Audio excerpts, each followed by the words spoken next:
It's about time we stop, those of us who support, as most of us do, Israel in this body, for apologizing for our support for Israel. There's no apology to be made. None. It is the best $3 billion investment we make. Were there not an Israel, the United States of America would have to invent an Israel to protect her interest in the region.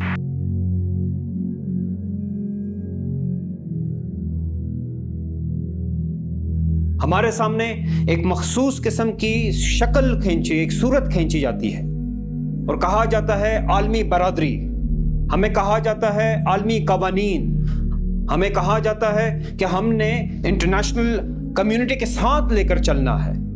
یہ سارے کے سارے ڈکوسلے، یہ سارے کے سارے جملے، یہ سارے کے سارے نعرے، دراصل یہ لوگ اپنی بزدلی کو، یہ لوگ اپنی حب دنیا کو، یہ لوگ اپنی غلامی کو چھپانے کے لیے استعمال کرتے ہیں۔ کون سی عالمی برادری؟ امریکہ، وہ امریکہ جس کے میزائل اسرائیل استعمال کر رہا ہے غزہ میں مسلمانوں کے گھروں کو مسمار کرنے کے لیے، وہ امریکہ جس کے F-16 جہاز استعمال کیے جا رہے ہیں ہمارے بیوی بچوں، عورتوں، بہنوں، بوڑھوں، بزرگوں کو شہید کرنے کے لیے، وہ امریکہ جس نے اپنے 2 بحری بیڑے بھیجے ہوئے ہیں اس خطے کے اندر۔ کون سے امریکہ کی ہم بات کر رہے ہیں؟ کون سا امریکہ؟ اور پھر کیسے ممکن ہے؟ یہ کون سے لوگ ہیں؟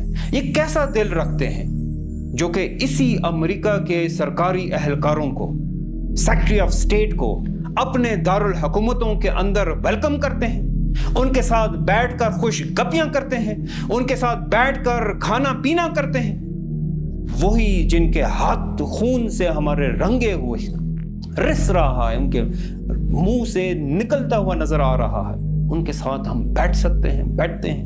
ہمارے فارن منسٹرز ہیں، ہمارے حکمران ہیں جو کہ ان کے ساتھ بیٹھ کر، امریکہ کے ساتھ بیٹھ کر۔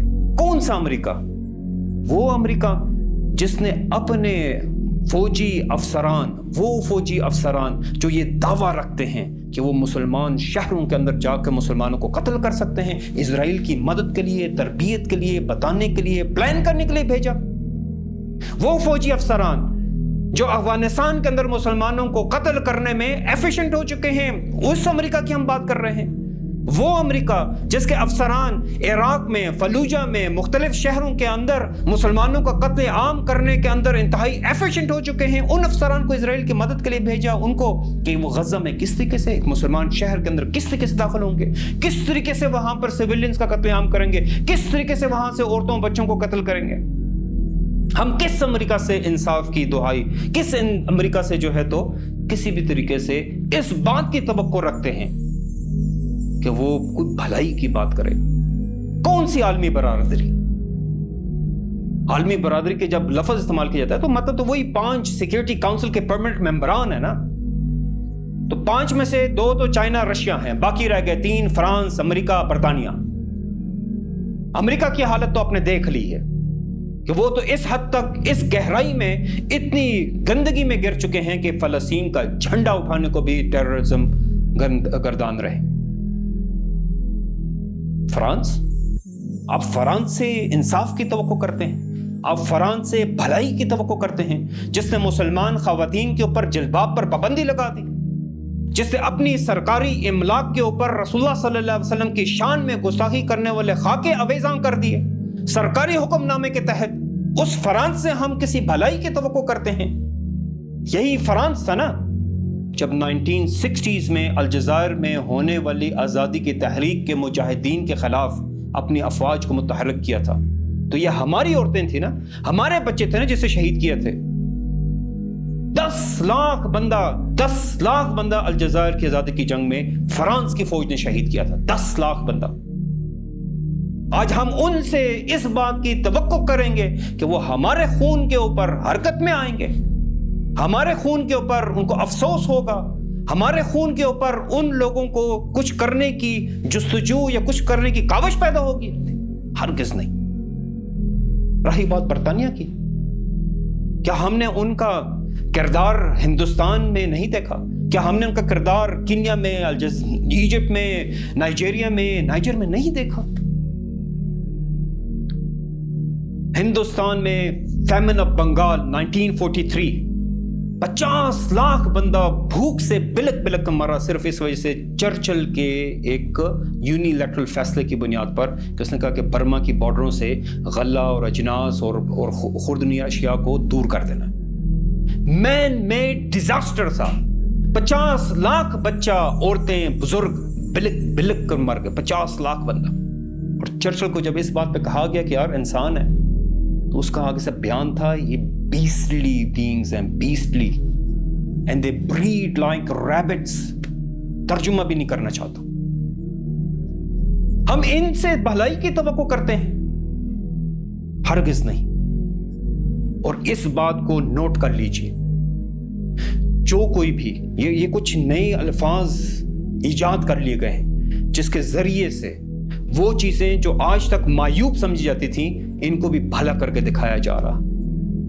بات کی جاتی ہے حکمت کی، بصیرت کی، بزدلی کو کور کرنے کے لیے.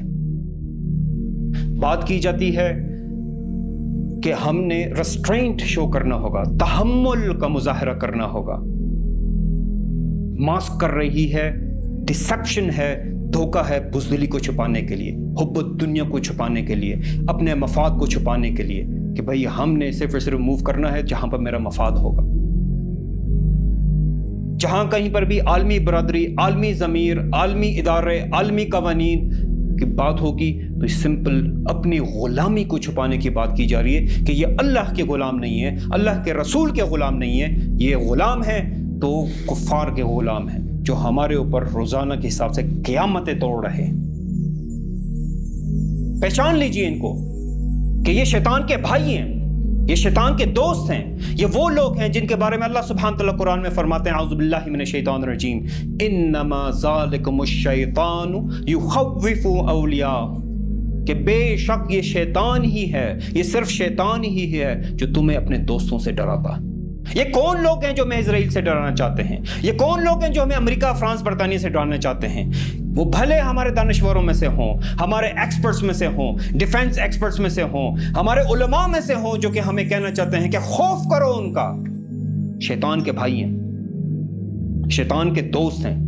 اور اللہ سبحانہ تعالیٰ ہمیں حکم دیتا ہے وَلَا تَخَافُوهُمْ، ان سے نہیں ڈرو. ان خافونی، صرف اللہ سے ڈرنا ہے. ان کنتم مومنین، کا اگر تم ایمان رکھنے والے ہو. ہمیں تو حکم دیا گیا ہے کہ ان شیطان کے بھائیوں سے آگاہ رہنا ہے، اویئر رہنا ہے، ان سے بچ کے رہنا ہے. کہ یہ ہمیں بار بار کہنے کی کوشش کرتے ہیں ہندوستان کی اقتصاد بہت اوپر چلی گئی ہے، اسرائیل کی ٹیکنالوجی بہت اوپر ہے، اسرائیل کی فوج ایسی ہے. ڈرو اس بات سے، ڈرو اس بات سے، ڈرو اس سے، ڈرو اس سے. یہ سارے شیطان کے بھائی ہیں. جہاں کہیں پہ بھی اس بات کو نوٹ کر لیجئے، یہ ایک بٹن ہونا چاہیے ہمارے دماغ میں. جیسے کوئی کہے کہ ڈرو اس بات سے، پہچان جائے یہ شیطان کے دوست ہیں، یہ شیطان کے بھائی ہیں جو کہ ہمیں ڈرانا چاہتے ہیں اپنے سے. ہمیں اس بات کو پہچاننا ہوگا آج کہ ہمارے اوپر اس تمام کے تمام سانحات، ایک سانحہ ختم نہیں ہوتا دوسرا سانحہ شروع ہو جاتا. ہماری نہ عزتیں محفوظ ہے، نہ جان محفوظ ہے، نہ مال محفوظ ہے. ایک کے بعد ایک سانحہ آ رہا ہے اور اس کی صرف اور صرف ایک ہی وجہ ہے کہ ہم اپنے وسائل، اپنے ریسورسز، اپنی اسٹرینتھس، اپنا ہنر اور اپنے مین پاور کو اس کے لیے ہم موبلائز نہیں کر سکتے. کس چیز نے روکا ہوا ہے؟ انٹرنیشنل آرڈر، یہ مین میڈ باؤنڈریز، یہ نیشن سٹیٹس، یہ جو قومی باؤنڈریز ہیں، حدود ہیں، قومی سرحدیں ہیں جس نے روکا ہوا ہے. ہمیں بعض لوگ کہنے کی کوشش کرتے ہیں کہ یہ ایموشنل باتیں ہیں، اور ان ایموشنل باتوں کی بنیاد کے اوپر کہیں ایسا نہ ہو کہ مصر کی فوجی طاقت کہیں پر نقصان میں نہ چلی جائے، کہ پاکستان کی فوجی طاقت، کہ پاکستان کی ایٹمی طاقت کہیں نقصان میں نہ چلی جائے. کہ رکھی کس چیز کے لیے ہے ہم نے اس کو، اگر ہم اس چیز کے لیے اس کو حرکت میں نہیں لا سکتے جس کو اللہ کے رسول صلی اللہ علیہ وسلم نے کہا کہ کعبہ کی عظمت اور کعبہ کی حرمت اللہ کی نظر میں کیسی ہے، مگر اللہ کی قسم ایک مسلمان کے خون کا ایک قطرہ تیری عظمت اور حرمت سے بڑھ کر ہے. اگر کعبہ کی عظمت اور حرمت کے لیے یہ طاقت مہیا نہیں ہو سکتی، موبلائز نہیں ہو سکتی، پھر اس کا کام کیا ہے؟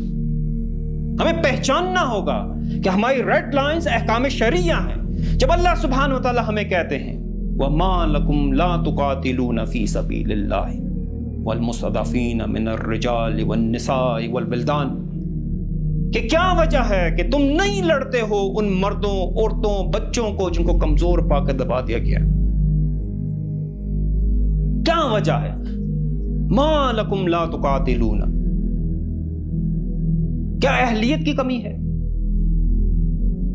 اللہ سبحانہ و تعالی ہمیں فرماتے ہیں انفروا خفافا وثقالا وجاہدوا باموالکم وانفسکم فی سبیل اللہ۔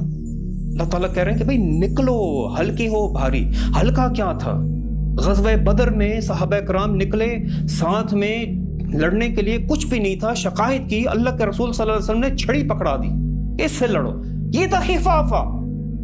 آج ہمارے پاس F-16 ہے، ابابیل ہے، شاہین ہے، غوری ہے، ابدالی ہے، ہمارے پاس ہوائی جہاز ہیں، بحری جہاز ہیں، کون سی چیز ہمارے پاس نہیں ہے؟ یہ تو ہمیں کہا جا رہا ہے کہ بھئی ہلکے ہو کہ بھاری ہو، اگر بھاری ہو تو نکلو اللہ کی راہ میں۔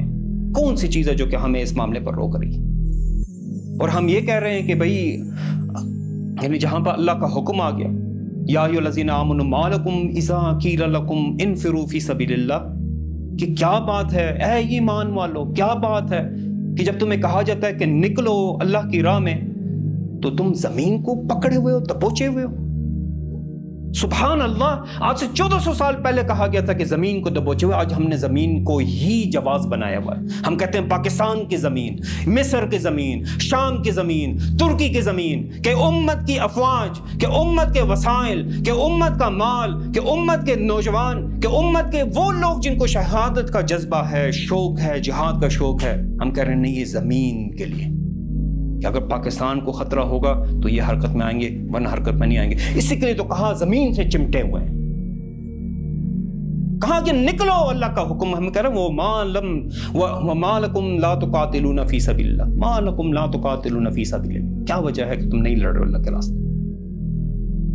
اس کے راستے میں ایک ہی رکاوٹ ہے، وہ مردہ دل، وہ سمن بکمن عمیٌ حکمران، جن کی آنکھوں پہ پردے ہیں، جن کے کان جو ہیں تو وہ بند ہو چکے ہیں، اور دل ان کے صرف سے وہ غلامی میں ڈھلے ہوئے ہیں، ان پر کوئی چیز اثر نہیں کر سکتے۔ وہ زندہ دل لوگ میرے مخاطب ہیں آج، جن کے دل لرز جاتے ہیں قرآن کے آیات پڑھ کر۔ کیا اب بھی وقت نہیں ہے کہ ہم اتار پھینکیں ان تمام رکاوٹوں کو جو اللہ کے حکم کو پورا کرنے کے راستے میں ہو، اور ہم ایک بار پھر اللہ کو خوش کرنے کے لیے دو کامیابی میں سے ایک کامیابی کی طرف حرکت میں آ جائیں، شہادت کی طرف یا پھر فتح کی طرف۔ وآخر دعوانا الحمدللہ رب العالمین۔